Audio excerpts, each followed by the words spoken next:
Hello!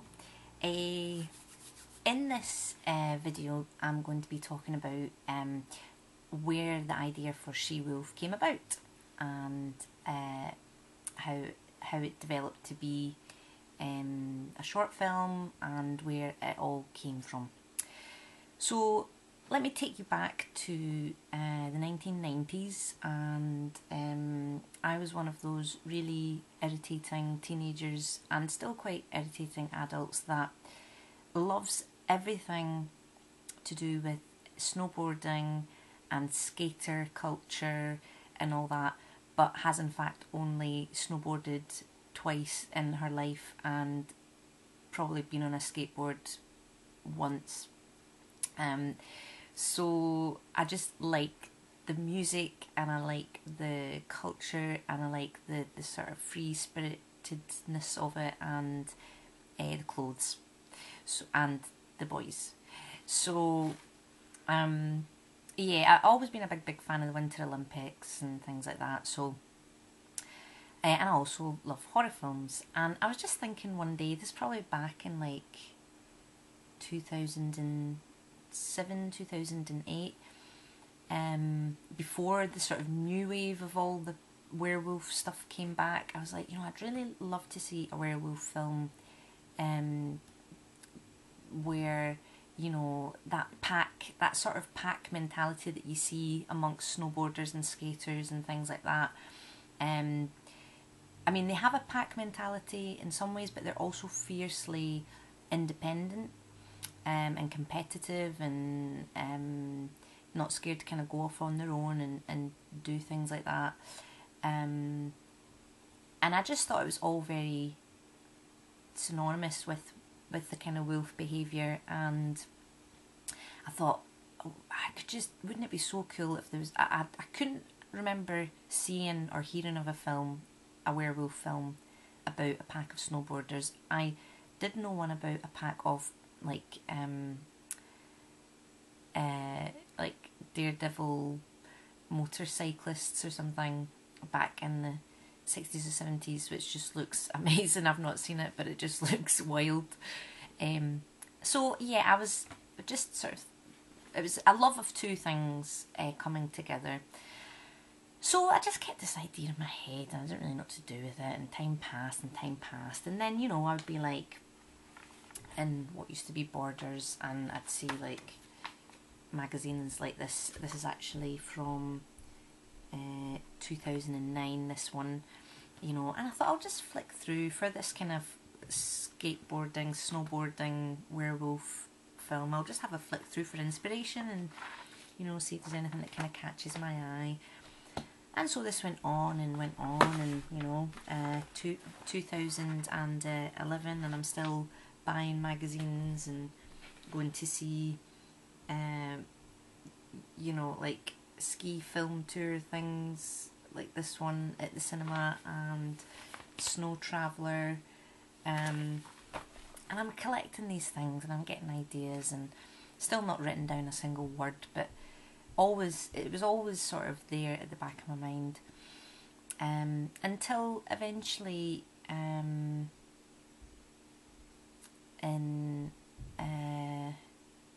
it was like a couple of years ago now, sort of about 2010, 3 years ago, I thought, right, I'm going to actually just try and formulate this now, because it's been in my head long enough and I want to do something with it. So I toyed around with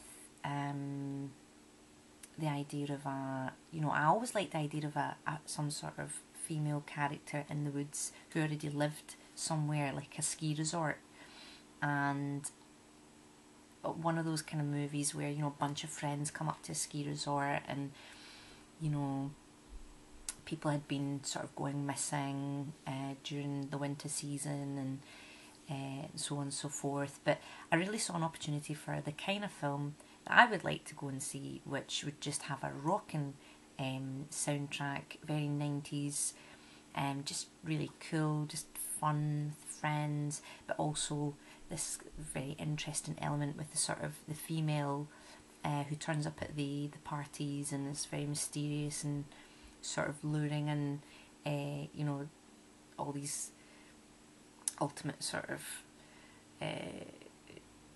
you know, well, if it was in an American film in a different season, there would be like that Spring Breakers kind of group of people, but you get the kind of thing. I mean, just lots of young people out to party, being reckless and living on the edge, living on the extremes with their snowboarding and stuff like that. So I just saw potential in there for a story. When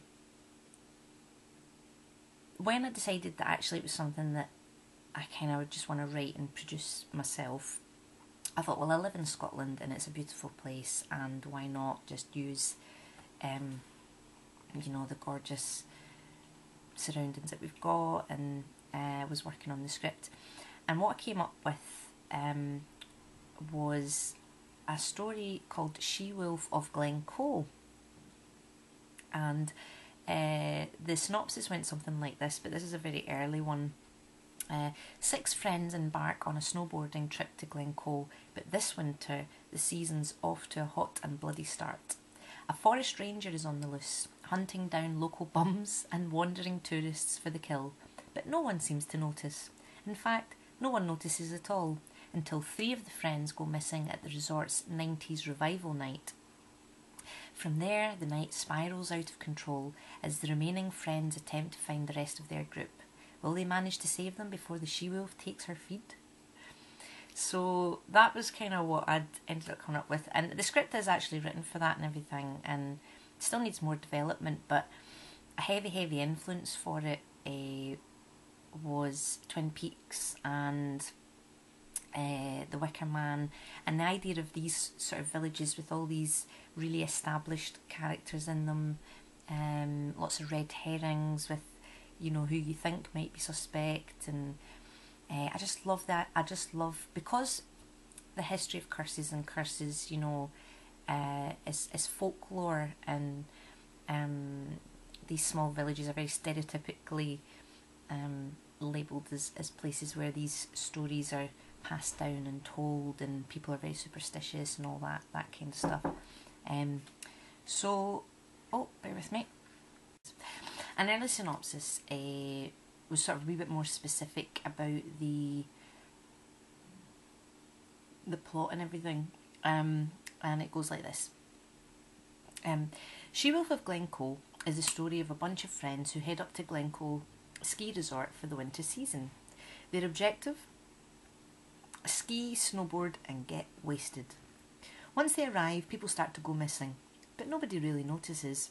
That is, until one night, where this group of friends are separated and find themselves in a race against time to save themselves from the She-Wolf of Glencoe and her huntress, who have been bringing all the missing people back to their house, seducing them. Well, they drug them as well. They drug them, seduce them, and they seduce them in a way that, through unprotected sex, the she-wolf releases a venom that paralyses her prey, and this keeps the meat fresh and unstressed. If the meat dies, you know, at a point of orgasm, then it tastes better because it has died happy, and as the line in the short film says, you know, meat that dies happy dies tender, some of the best damn meat you'll ever taste. So that's a play on really the idea of, you know, meat and the difference in taste between meat that's stressed and not stressed, and so yeah, I mean, I'm quite caring really. It then goes on to say that the curse, oh no, actually I can't mention that bit because, yeah, that's anyway, there's more to it in the feature length, and it's to do with the curse itself and changes and implications for characters. Don't want to give everything away, pardon me, but anyway, so that was the original concept, and the working title before She-Wolf of Glencoe was Powder Dogs, and it was again that play on the focus originally being on snowboarders a group of snowboarders. It was all guys to start with.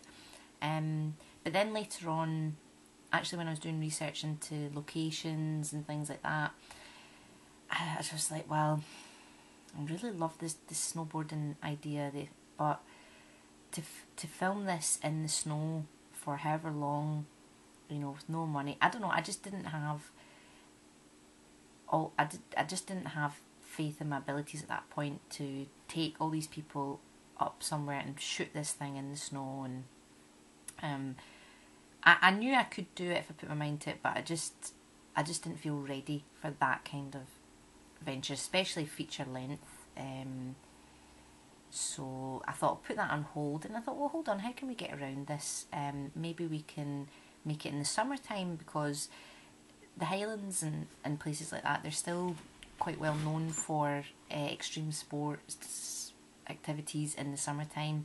So then I looked into that, and then that led me to mountain bike trailing, things like that, and it developed, and eventually when I sort of decided that no, as an exercise I would like to just make a short film instead,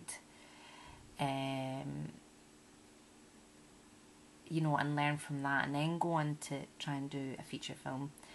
I thought, well, rather than introduce all these guys that had been with me for many, many years, and those characters and the ones that they do exist in the feature-length script, rather than trying to cram all of that into a short film, I was really more interested in the she-wolf and her apprentice, and just sort of to warm you up, give you a glimpse into their day-to-day life, and then with the idea of the feature being what would happen if, you know, this group of characters, your sort of Scooby-Doo team, you know, cabin in the woods type formula horror meets your slightly sexier psychological supernatural, you know, kind of thing. What happens if these two sort of horror subtypes, what happened if their paths would cross in this gorgeous location?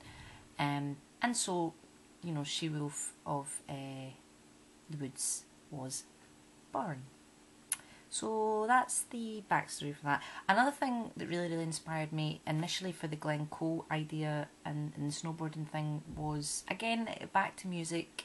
Music's something that's just, sometimes you just hear a song and you just see, just something pops into your head, doesn't it? So for me, the 90s soundtrack on this, oh, it just would have been awesome on this feature, but obviously I'm no one and I have no money to access these songs and do it, but there was some real classic, you know, like Nirvana and Cranberries and even a bit of Delamitri, but it was a real flashback to my 90s experience music wise, and I just love it. I just love this script. But anyway, another song that really inspired me was Like a Dog by Powderfinger, and if you look it up, it's the start of it and everything. You can see the start of a horror movie. Like, in my mind, I saw the start of like Dead Snow, or any horror movie really, where there's a group of guys and they're in a vehicle on their way to a cabin in the woods or something like that. You know, it's like you see them boarding all their stuff from their homes, or you might skip to, you just see them in the van or in the car going along. You know, you get that aerial shot of, you see them going through all this gorgeous scenery and all that kind of stuff. And yeah, so